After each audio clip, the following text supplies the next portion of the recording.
The Supreme Court on Thursday set aside a Punjab and Haryana High Court order granting an interim stay on the Haryana private sector quota law.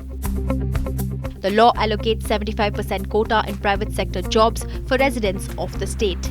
A bench of Justices L. Nageshwara Rao and P.S. Narasimha also told the Haryana government not to initiate coercive action against employers. We do not intend to deal with merits of matter as we propose to request the High Court to decide expeditiously and not later than 4 weeks. Parties are directed not to seek adjournment and be present before court for fixing the schedule for hearing. In the meanwhile, Haryana is directed not to take coercive action against employers. The impugned order passed by High Court is set aside as the High Court has not given sufficient reasons for staying the legislation. Solicitor General Tushar Mehta appeared for the Haryana government. The stay was issued on pleas filed by various industry associations from Faridabad and Gurugram. But is this law a boon or a bane?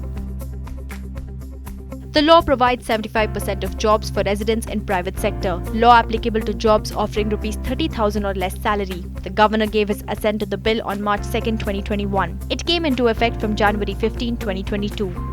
The law applies only to private sector employers. Although restricted to the private sector, the scope of the law is sweeping. All companies, societies, trusts, limited liability partnership firms, and large individual employers are covered under the ambit of the law. Also, the law covers employers with 10 or more salaried employees. The Act also mentions about a local candidate and how do they reap the benefits.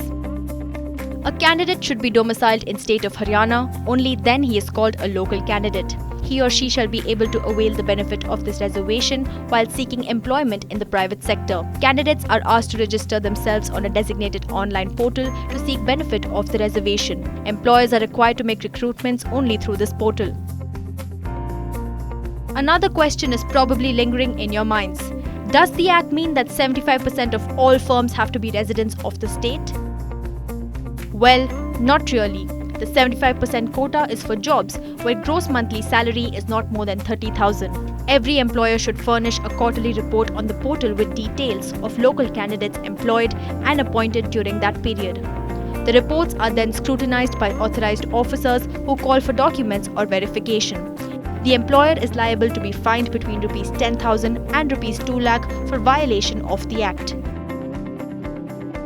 Main purpose of reservation is to allow the representation of backward classes in service sector. To ensure backward students aren't deprived of jobs, government wants to bring in this law. The limited number of government jobs is also a factor. But the government's motive is not in alignment with the private sector's views, and there are ample reasons why the companies are jittery over the move. Private sectors run on talent, but a bitter fact is that talent is compromised in reservation. Private sector runs on profits, so with this law, it will have to focus more on cost than profits. This decision will create a huge rift between the upper and lower castes of India. Reservation policy has not yielded the desired results in the past. The private sector will lose its competitiveness and efficiency to function. Well, the private sector runs purely on talent. The quota might help some citizens. But can caste really outrun talent in the world of commerce? Only time will tell.